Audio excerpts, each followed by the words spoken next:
Assalamualaikum semuanya, kembali lagi bersama Wong Anime.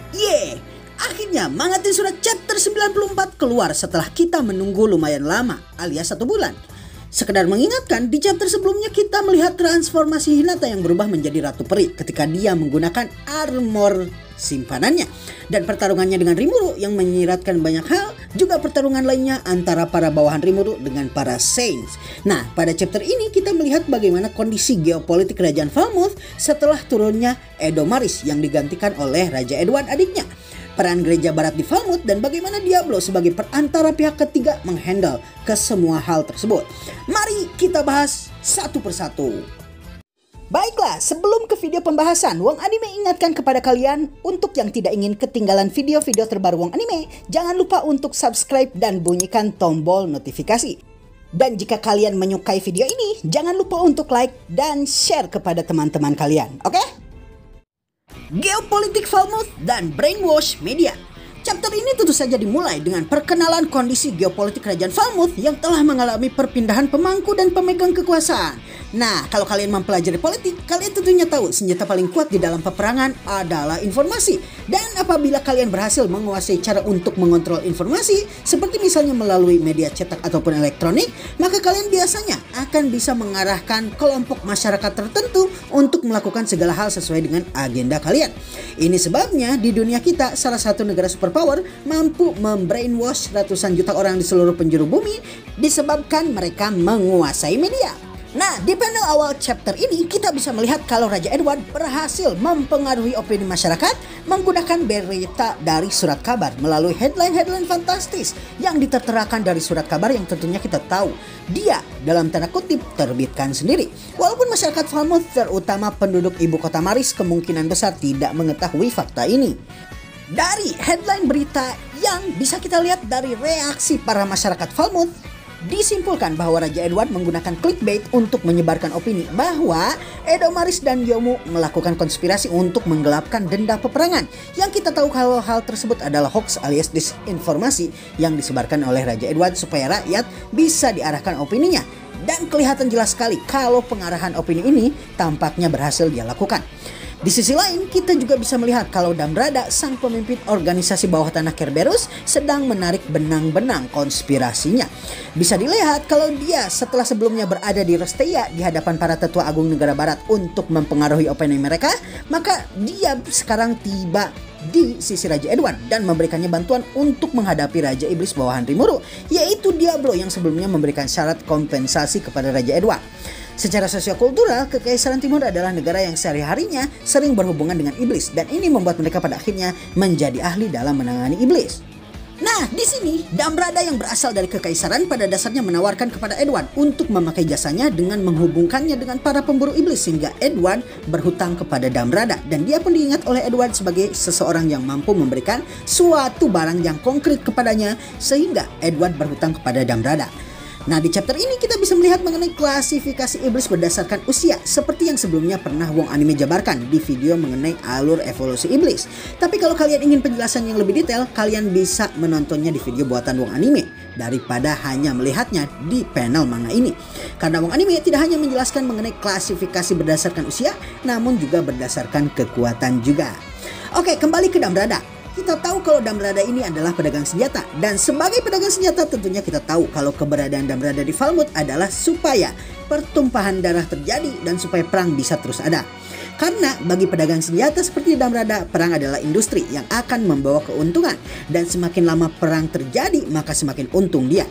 Namun dari kondisi perpolitikan Falmouth dan peristiwa kekalahan Razen, Damrada sendiri tidak mengerti apa yang sebenarnya terjadi di negara tersebut.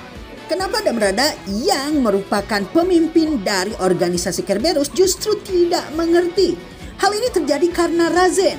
Razen sendiri dikenal sebagai pahlawan bagi Falmouth dan bahkan reputasinya terkenal hingga ke Kekaisaran Timur. Tidak hanya itu, dia juga dikenal sebagai seseorang yang sangat setia dengan Raja Edomaris. Dari gelagat Razen saat kepulangannya ke Falmouth bisa dilihat kalau Razen bersikap tidak biasa. Dan dari penyelidikan diketahui kalau dia patuh terhadap iblis yang menjadi bawahan Rimuru.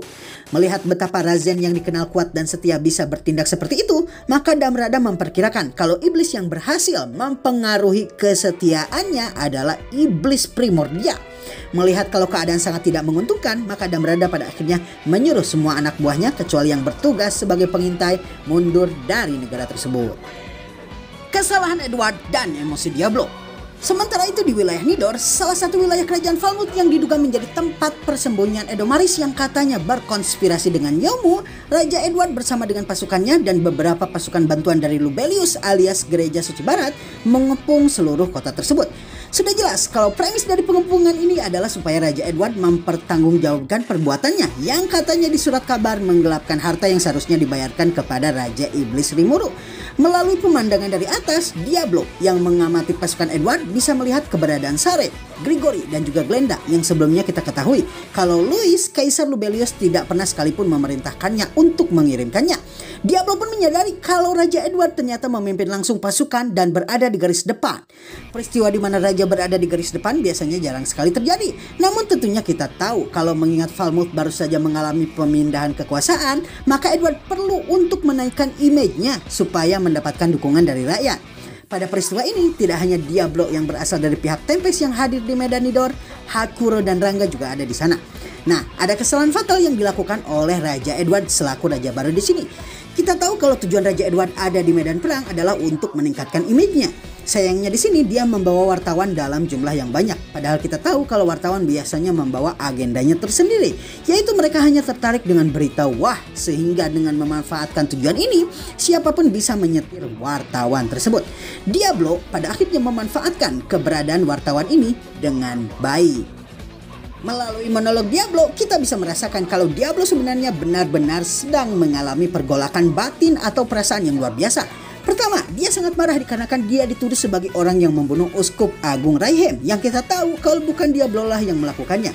Dan dia dijadikan kambing hitam dari orang-orang yang berkonspirasi dengan Raja Edward. Tidak hanya itu, dia juga merasakan takut terutama dalam cara yang bikin kita ketawa. Dia tidak pernah takut apapun dalam pertarungan. Bahkan saat melawan Gi pun ketika dia masih di alam iblis, dia biasa-biasa saja. Tapi ketika Rimuru bilang, "Kau boleh pulang," Diablo langsung merasakan apa yang namanya keputusasaan. Nih iblis satu emang kocak sih. Aduh. Cara cerdik Diablo menipu wartawan. Oke, terlepas dari kekocakannya, Diablo ini benar-benar sangat-sangat cerdas. Diablo yang melihat keberadaan Raja Edward dari atas pada akhirnya berusaha untuk menelan emosinya yang saat itu sedang campur aduk. Dia pun kemudian berusaha untuk menyelesaikan konflik dengan Raja Edward dengan cara yang lebih sipil dan beradab. Diablo menyuruh supaya Raja Edward mundur dan tidak mengganggu Yomu. Namun kemudian Raja Edward justru mengeluarkan sesuatu yang memancing emosi Diablo jauh lebih dalam lagi. Dia mengeluarkan rekaman sebelum kematian Raihem dan menuduh bahwa Diablo lah yang membunuh Raihem di dalam rekaman tersebut. Terlepas kalau Diablo bahkan tidak muncul di dalam videonya. Diablo kemudian menunjukkan kesalahan fatal mengenai rekaman tersebut, yaitu tidak adanya Diablo di dalam videonya.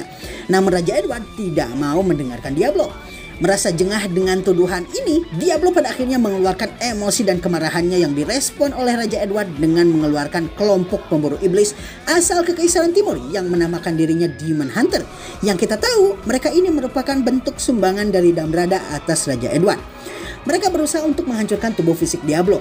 Kalau kalian sekali lagi menonton mengenai video anime tentang alur evolusi iblis, maka tentunya kalian paham kalau iblis pada umumnya tidak bisa hidup di dunia kardinal tanpa tubuh fisik.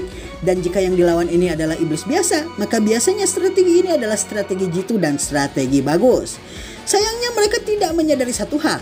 Mereka tidak sedang berhadapan dengan iblis biasa. Mereka baru paham iblis macam apa yang mereka hadapi setelah Diablo menyebutkan secara kasual mengenai Rouge dan Blanc, dua iblis yang terkenal akan rekornya dalam pembantaian manusia. Iblis legendaris pula. Nah, di sini kita bisa melihat kalau Diablo memanfaatkan awak media untuk keuntungannya pribadi. Dia menggunakan barir penghalang yang pada dasarnya melindungi mereka dari pertarungan antara Diablo dengan para Demon Hunter sehingga mereka terlindungi.